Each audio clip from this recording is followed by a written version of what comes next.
Welcome to Breaking the Set. I'm Abby Martin.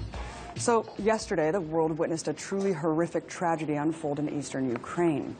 A Malaysian airliner was shot down, killing 298 human beings on board. Many of the passengers were humanitarians on their way to an AIDS conference in Australia. Unfortunately, the media coverage from all sides has been truly disappointing. Within hours, The Sun immediately declared the missile as Putin's, and neocons were given a platform across corporate media to seize upon the tragedy and resurrect Cold War fervor, urging the West to, quote, confront the Russian regime.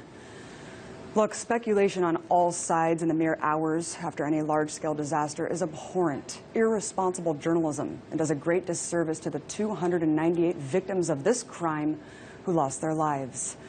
But as of the time of this broadcast, here's what we know. The plane was shot down by what appears to be a surface-to-air missile over the war-torn area of Donetsk, near the Russian border.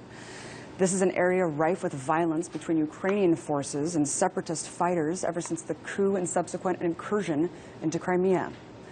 And just like the U.S. giving support to the tune of $5 billion on the ground in Ukraine, Russia has been logistically backing the rebels in this territory, according to NATO officials. If an international independent investigation does indeed find that the missile was shot by rebel fighters, then the criminals responsible need to be held accountable. To be clear, we don't know yet how these people got a hold of the weapons. But if the investigation finds that this missile was indeed Russian, then it exemplifies exactly why state powers should not be providing high-grade weaponry to militias anywhere in the world. Just yesterday, I covered how nearly every world conflict can be traced back to the U.S. military, whether it be tear gas canisters in Egypt, Bahrain, banned dime weapons in Israel, massive artillery launchers that ISIS just stole 52 of in Iraq, and guns in the hands of al-Qaeda in Syria. When things like this happen, it should serve as a massive wake-up call. When weapons of war are unleashed, it's far too often innocent civilians that will suffer the most.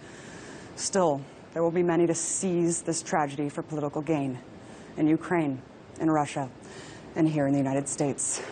Again, people are taking the wrong lessons and calling for more confrontation when they should be calling for de-escalation. Now, the situation on the ground is changing by the minute, so please refer to the scroll below for the latest updates. Let's take heed of the sensitive nature of this calamity. Let's wait until the facts are revealed, because right now, all we can do is mourn for the victims that died and make a much more concerted effort of reining in state-sponsored instruments of death worldwide.